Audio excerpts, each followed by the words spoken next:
Day 3 is dawning for the Extinction Rebellion protesters who are camped out in central London. Today, police are giving them an ultimatum: leave public areas and move to Trafalgar Square or face arrest. We were telling you earlier, nearly 550 people have been arrested over the last 2 days already.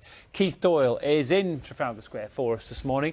And Keith, as we can see, lots of tents, quite a few people, but no cars. No cars, no.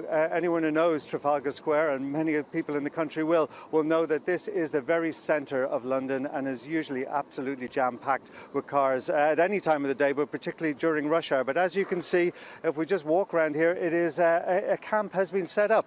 There are well over 100 tents. There's lots of people. You can see they're just sort of getting out of their tents this morning.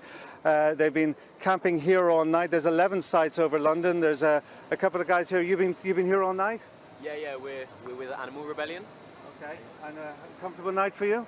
Yeah, it's not too bad actually. All right, well, obviously it is quite a light-hearted and quite a peaceful camp here. People are being very friendly. There are 11 sites around London that the protesters say that they are occupying. Now, the police have said that they cannot occupy them. This is the only place at Trafalgar Square is the only place that they are allowed hold their demonstration. Well, I'm joined by two people who are at the demonstration.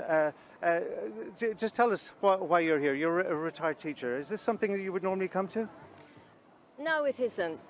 But I first learned about global warming when my two oldest children were 4 and 1. They're now 34 and 31. There have been 30 years of reports from the Intergovernmental Panel on Climate Change. We have a National Advisory Committee on Climate Change, which is saying very clearly that the British government is not doing enough. All I want the government to do is to tell the truth and pay attention to the science and act now. Okay, well, thank you very much for talking to us. If I could talk here to Adam Ulnut. You're part of the crew here. I've seen a lot of people this morning, not happy the way you've closed off this centre of the road, centre of town, people trying to get to work. I've seen even some cyclists being forced to get off their bikes. I mean, this is not a way to win people over, is it? We haven't forced anyone to get off a bike. We've actually built a cycle lane and we just encourage people to go slow through. We are in a climate and ecological emergency where our biodiversity is breaking down. I remember as a kid, I'd go on with my parents on a long drive, and you know what we'd have? We'd have lots of insects just covering up their headlights. I challenge you to go on a 2-hour drive now, and for that to be the same. I'd encourage Londoners to come to Trafalgar Square and experience our clean air.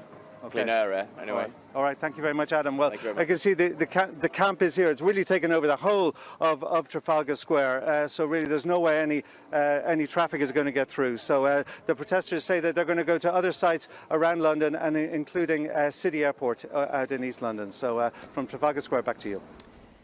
Thank you very much, and we'll have more on that, of course, over the next throughout the news bulletin throughout the day here on BBC News.